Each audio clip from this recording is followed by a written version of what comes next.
मित्रांनो, जय शिवराय. आणि शनी शिंगणापूर महाराष्ट्रात सगळ्यात प्रसिद्ध देवस्थान असलेलं शनी शिंगणापूर हे आहे शनिदेवामुळे प्रसिद्ध. मात्र सध्या याच शनी शिंगणापूरमधून महाराष्ट्राचा नावाजलेला खेळ जो बैलगाडा शर्यत, या बैलगाडा शर्यतीसाठी याच शनी शिंगणापूरमधून एक नंदी नावाजला आणि नावारूपास आला आणि मैदान गाजवतोय. तो नंदी आपल्यासोबत आहे, नंदीचे मालक आहे. त्या नंदीचा संपूर्ण प्रवास जाणून घेऊ आणि कसा एखादा गरिबाच्या दावणीला चांगला नंदी लागतो, या सगळ्या गोष्टी आपण जाणून घेऊ. दादा, नाव सांगा. माझं नाव रामा गांगुर्डे. बरं, नंदीचं नाव सांगा. नंदीचं नाव चित्र्या. बरं, प्रॉपर कुठले तुम्ही? प्रॉपर आम्ही उमरं. हां, म्हणजे राहुरी जवळ. राहुरी बसणं 7 किलोमीटर आतमध्ये. बरं, काय हो नंदीचं नेमकं वैशिष्ट्य सांगा. प्रथम नंदीचं वैशिष्ट्य सांगा, वेगळा गुण काय आहे बाकीच्या नंदींपेक्षा? तुमच्याकडे नंदी आहे किती दिवसापासून? हा नंदी आमच्याकडं 2 वर्षापासून आहे. बरं, ह्या 2 वर्षात तुमच्याकडं त्या नंदीमध्ये आणि बाकीच्या नंदींमध्ये काय फरक जाणवला तुम्हाला? ह्या 2 वर्षात नंदीने आम्हाला म्हणजे कुठले कमी केले नाही. म्हणजे अजिबात आम्ही गोलाला कधी घरी गेलो नाही. म्हणजे कुठे जायचं तिथं गोलाल असं, म्हणजे कोणतीच गाडी अशी तिने सोडली नाही. आम्ही गेलो ती गाडी खेळून गाडी पडली नाही. त्याच्यामुळे नंदी आम्हाला हा 1 नंबर लागला सगळ्या. कुठल्या खांदी पळतो नेमका? हा दोन्ही खांदी पळतो. दोन्ही खांदी. पब्लिकने पूर्ण पळतो. बरं, किती जण असतं नियोजनाला तुम्ही मैदानात? नियोजनाला आम्ही 2-3 असतो. बरं, तुम्ही पैलवान आहे का? हा, आम्ही पैलवान. बरं, कुस्ती आखाडे वगैरे करता? नाही, कुस्ती नाही, फक्त बैलांचे पैलवान. बैलांचे पैलवान. घरात कोण कोण असतं? घरात आम्ही 4 जण आहेत. बाकीचे 3 भावंडांना ह्या गोष्टी? नाही, एकट्यालाच. तुम्ही एकटेच ना आधी? मग ह्या क्षेत्रात कसं एंट्री केली? आपल्याला छंद लागला पहिल्यापासून, मग आपण या क्षेत्रात एंट्री केली. मग कसं नेमकं? कारण की शर्यत बघता बघता की कोणाला बघितलं अजून? शर्यत बघता बघता मग एक खोंड घेतलं. मग तिथून पुढे एंट्री झालेला आहे. कधी घेतलं ते कोण नेमकं? खोंड 5 वर्षापूर्वी घेतला होता. बरं, 5 वर्षापूर्वी खोंड घेतला आणि मग कोणत्या शंकरपाटात पळाले का बिनजोड मध्ये पळाले? बिनजोड घोडा बैलात. बरं, घोडा बैलात पळाले. कोणत्या ठिकाणी? राहुरी, नाशिक, संभाजीनगर असं पळालो. वायजापूर, नेवासा. मग तिथं काय प्रवास होता नेमका घोडा बैलात? तिथं घोड्यात बैलात का आपल्याकडचा खेळ म्हणा, त्याला काय. सुरुवातीला आम्ही घोड्या बैलाच पळवायचो. हे आम्हाला म्हणजे 3 फेऱ्याचा एवढा काय हे नव्हता अनुभव. तुम्ही कोण? तुमचं नाव सांगा. मी शैनाथ भावार, मी राहणार उमऱ्यात. तुम्ही काय करता नंदीसोबत? मी अच्छा. हा, मला सांगा ना, नेमकं बिनजोड मधून इकडचा जो प्रवास होता तो कसा झाला? बिनजोड मधून प्रवास असा होता का आम्ही बिनजोड खेळत होतो. बिनजोड मधले बैलाने कुठली गाडी सोडली नाही. मग आमचं एक ठरलं बसल्या का आपण असं एक दिवस जाऊ 3 फेऱ्याच्या मैदानाला काय होतं बघू. 3 फेऱ्याच्या मैदानाला गेलो होतो. बैलांनी गुलाल केला. 6वा मैदान केला गांधीला. तिथं पहिला नंबर केला. ओळखीत बैलांनी 6वा नंबर केला. मग तिथं बळ कळाला बैल आपला 3 फेऱ्यात 100% पळतोय. त्यामुळे काय अडचण नाही. बैल गांधीलीला कुठलं म्हणजे कितीचं मैदान, किती रुपयाचं मैदान होतं? गांधीलीला 1 लाख रुपयाचं मैदान होतं. बरं, आणि पायरा कोणाचं होतं तिथं? मग घरची गाडी होती. तुमच्या घरची गाडी? कुठला नंदी? पाखऱ्या. आता पण आहे का? आहे ना घरी.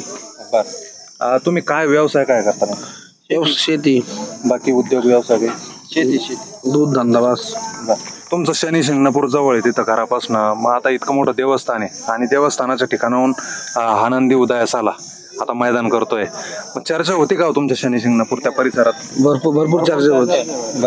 आम्ही भरपूर चर्चा होती बैलाची. त्याच्यामुळे आता मैदान करताय तुम्ही इकडे पश्चिम महाराष्ट्रात मैदान करताय. कुठल्या नंदीच्या गळ्यात पळाला बैल? इकडे ससा गळ्यात पळाला. आज लारामध्ये पळाला. आज घरगणीत राजात पळाला. अशा 2-3 मैदान नामांकित बैलांच्या गळ्यात पळाला. नामांकित. आता काय वाटतं बरं, त्याचं भविष्य कसं वाटतं नेमकं? भविष्य पुढे चांगलं वाटतंय. पायरे चांगले झाले तर बैल 100% नाव करणार. असं. खरेदी कुठली होती हो याची? तुमचा घरचा होता की खरेदी होती? बैलाची खरेदी होती पंढरपूरमधनं. कधीची? मागल्या वर्षीच म्हणजे 1 वर्ष 2 वर्ष झाली म्हणजे आता.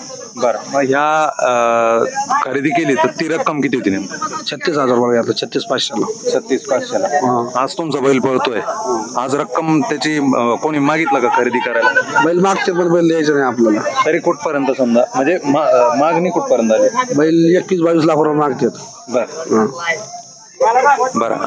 काय होतंय आता आपण बघतोय बैलगाडा क्षेत्र हा पारंपरिक शर्यतीचा हा खेळ राहिला नाही, याच्यात तर मोठ्या प्रमाणात व्यवसाय म्हणून काही लोक बघताय, तर वायदीचा विषय होतो. मग तुम्ही एक साधारण कुटुंबातून येता, तुमचा बैल आता पळायला लागला, तर हा विषय येतो का वायदीचा? वायदी देतो पण आपल्याला वायदी देणं, वायदी आपल्याला द्यायलाच लागत नाही, कारण बैल आपला तेवढा पळतो. बरं. आणि वायदीची आपल्याला आजपर्यंत अडचण आली नाही. बैल आपण बिन वायदीचाच पळावला. बरं. काय वाटतं कोणत्या नंदी सोबत पळायला पाहिजे तुमचा नंदी?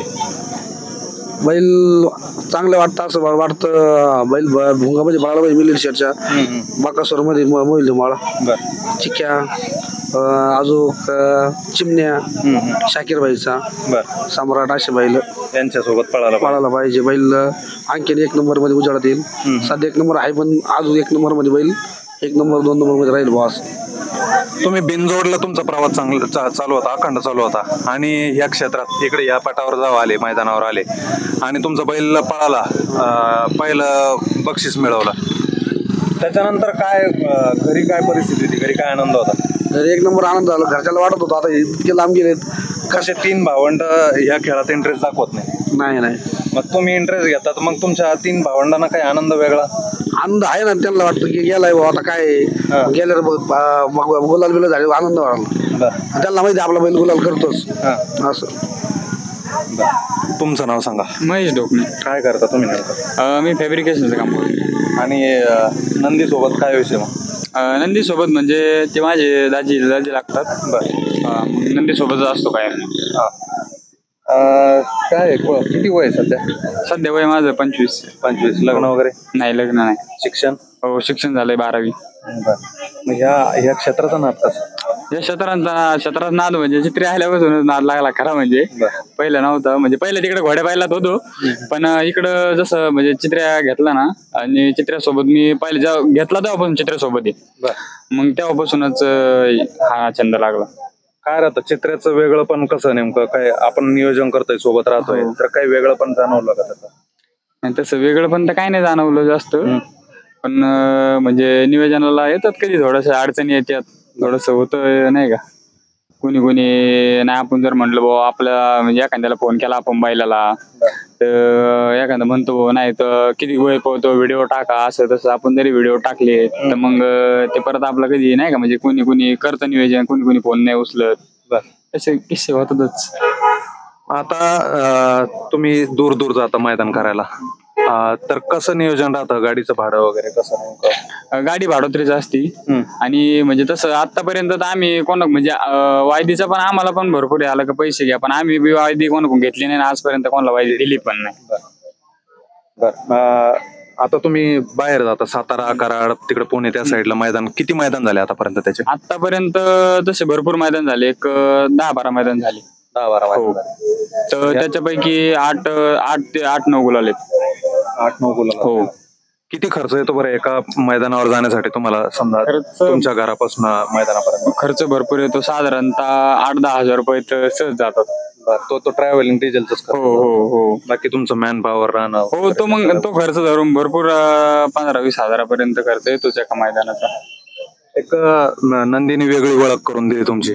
आता अगोदर तर तुम्ही बिनजोड मध्ये पळाले, आता ह्या मैदानात पळताय, तर काही चर्चा होती का सोशल मीडियामध्ये? हो, भरपूर चर्चा होती ना, सोशल मीडियामध्ये पण होती, जिकडं आमचे 2 तालुके तिथे पण भरपूर चर्चा होती. असं मग त्याच्यात म्हणजे बिनजोडला जर आम्ही गाडी पुकारली तर साधारणतः 15 दिवस 20 दिवस महिना कोणी गाडी कळत नाही. बरं. असं मग तिकडं चर्चा म्हणजे तिकडं चर्चा नव्हती, कारण की इतका बैल पळायचा तरी चर्चा नव्हती. आता इकडे बैल पळायला लागला, चर्चा झाली. बैल भरपूर अंधारात होता, पण इकडे जेव्हा पळायला लागलो तेव्हा बैल उजाडात आला. 3 फेऱ्या चर्चेत नव्हता. बिनजोडला तेव्हा फुल चर्चेत होता. म्हणजे तो महाराष्ट्र ओळख नव्हती ना त्याची. पहिली महाराष्ट्राला ओळख नव्हती, फक्त ती अहमदनगर जिल्हा, अहिल्यानगर आपलं उजव संभाजीनगरला, नाशिकला चांगलाच माहित होता. पण आता अखंड महाराष्ट्राला पहिले माहित झाला बिनजोडला. म्हणजे हे 3 फेऱ्याचं मैदान जे आहे, हे तुमच्यासाठी लकी ठरलं. 3 पायऱ्याच मिळाले आम्हाला लक्की ठरलं, म्हणजे लक्की असं ठरलं की आम्हाला या बैलाने अख्खे महाराष्ट्रात ओळख करून दिली असं. नक्कीच मित्रांनो, यांच्या नंदीने चित्राने चांगलं अजून यांचं नाव करावं आणि भविष्य त्याचं उज्ज्वल राहावं याच आपल्याकडनं सदिच्छा. धन्यवाद.